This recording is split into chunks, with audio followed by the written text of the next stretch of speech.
Proposal का तो पूछा ही नहीं मुझसे। Good question. वाह दीदी। कौन है ये लोग, कहां से आते हैं ये? सबक वॉश कर दिया है। मैंने जिंदगी में पहली मर्तबा देखा है कि अस्पताल में भी लोगों की शादियां होती हैं। क्या बोला तूने? यानी एक शख्स जिंदगी और मौत की कश्मकश में पड़ा अम्मार, उसको सदफ हॉस्पिटल की इमरजेंसी में छोड़कर भागकर बिलाल अब्दुल्ला की तरफ आती है और हॉस्पिटल की इमरजेंसी की पार्किंग में शादी की ऑफर को एक्सेप्ट कर लेती है। इन्होंने वक्त बदल दिया, जज्बात बदल दिए। और फिर अगले ही सीन में दोनों की शादी होती हुई दिखाई देती है। उठा ले रे देवा, उठा ले रे बाबा। कि अगले 20 मिनट के ड्रामे में सदफ प्रेग्नेंट भी हो जाती है। नहीं, मैं नहीं मानता। सुन मेरे दिल ड्रामा की 40 एपिसोड्स थी और इन 40 एपिसोड से हमने क्या सीखा? Good question.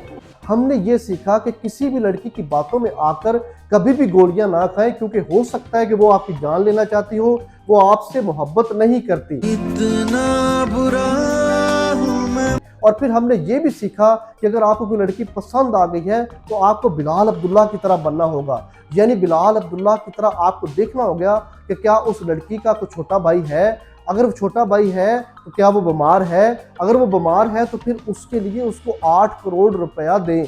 काफी फैला हुआ बिजनेस है। फिर भी वो आपके प्रपोजल को एक्सेप्ट नहीं करती तो फिर आप उसके भाई को यूएस भेज दें या खुद साथ चले जाएं, वहां जाकर बिलाल अब्दुल्ला की तरह उसके ऊपर खर्चा करें, फिर उसका इलाज करवाएं, फिर अपना खून भी दें। चाहिए क्या औरत को? अगर फिर भी वो आपके प्रपोजल को एक्सेप्ट नहीं करती तो फिर उसके लिए कोई अच्छा सा लड़का देखे और अपनी महबूबा का रिश्ता लेकर उसके घर चले जाएं, फिर उसकी शादी करवा दे। अगर फिर भी वो आपकी मोहब्बत को नहीं समझती तो फिर उसके बाद उसको घर गिफ्ट कर दे। ओ भाई मारो, मुझे मारो, मारो। फिर भी वो आपकी मोहब्बत को नहीं समझती, उसको अपने ऑफिस में एक बहुत अच्छी नौकरी दे दे और बहुत अच्छी सैलरी दे दे। साले तू। फिर भी वो आपकी मोहब्बत को एक्सेप्ट नहीं करती, फिर उसके फियांसी या उसके हस्बैंड को भी बहुत हाई प्रोफाइल जॉब दे दे बहुत बड़ी सैलरी के साथ। मेरे को जानता नहीं है। फिर भी वो आपकी मोहब्बत को एक्सेप्ट नहीं करती तो फिर उसके शादी के अखराजात भी सारे खुद ही करे और फिर उसको 20 लाख की सलामी का चेक भी दे दे। वाह क्या लिखा है खलील रहमान कमर ने। 7 करोड़। इस ड्रामे में बहुत ज्यादा फैंटेसी दिखाई गई है लड़कियों को, यानी उनको ये दिखाया गया है कि बिलाल अब्दुल्ला की तरह का कोई शहजादा उनकी जिंदगी में आएगा जो अपनी दौलत से और अपनी मोहब्बत सब कुछ उसके ऊपर निछावर कर देगा। तो लड़कियों बिल्कुल भी ऐसा ना सोचे, ऐसा कुछ भी नहीं होता। अरे कहना क्या चाहते हो? ये सब ड्रामों में होता है। जो लड़का आपसे बहुत ज्यादा मोहब्बत करता है आप भी उसको एक्सेप्ट कर लें। समझ रहे हो? समझ रहे हो आप? और अगर जो लड़कियां ये ड्रामा देखने के बाद ये सोच रही हैं कि मेरे वाला ठीक नहीं है और बिलाल अब्दुल्ला की तरह का चाहिए, तो याद रखें कोई भी नहीं आएगा। खत्म, बाय बाय, टाटा। जहां पर इस ड्रामे की हैप्पी एंडिंग की गई वहां पर इसमें बहुत सारी कमियां भी हैं। यानी जो लास्ट 20 मिनट दिखाए गए उसमें बहुत ज़्यादा सदफ और बिलाल अब्दुल्ला के रोमांटिक सीन दिखाए गए, लेकिन जो मेन कैरेक्टर था जिसकी वजह से पूरा ड्रामा जिसके गिर्द चल रहा था, हमशा को कोई भी किसी की तरह का उसका अंजाम नहीं दिखाया गया।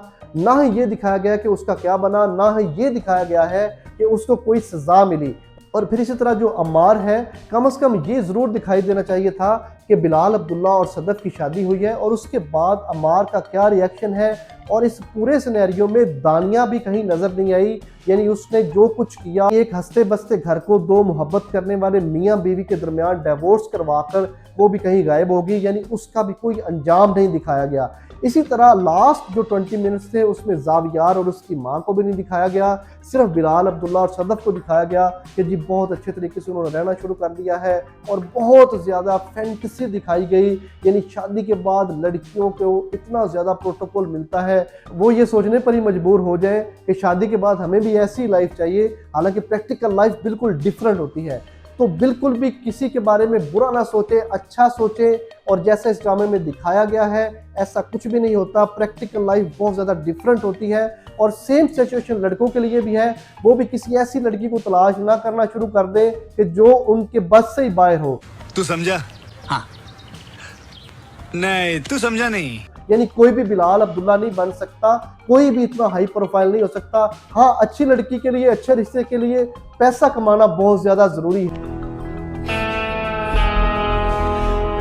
जहां ये ड्रामा बहुत ज्यादा लोगों को पसंद आया, वहां इसमें बहुत ज्यादा कमियां भी थी। फिर इस ड्रामे में एक इंग्लिश एटमॉस्फेयर दिखाया गया है, यानी इसमें दिखाया गया कि बिलाल अब्दुल्ला अकेला है, उसका ना माँ है ना बाप है, वो अकेला रहता है।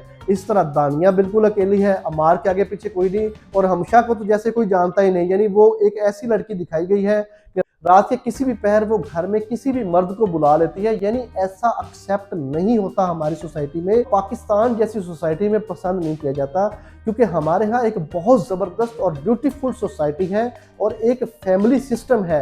और ये ड्रामा जो है ये इस फैमिली सिस्टम से हटकर दिखाया गया कि इस तरह के सीन नहीं होने चाहिए थे।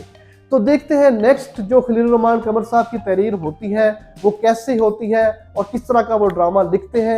जो कमियां थी उनको इम्प्रूव करना चाहिए। Thank you so much. अगर आपने अभी तक मेरे चैनल को सब्सक्राइब नहीं किया तो प्लीज़ मेरे चैनल को सब्सक्राइब करें, वीडियोस को लाइक करें ताकि मजीद वीडियोस बर वक्त आप तक पहुँच रहे।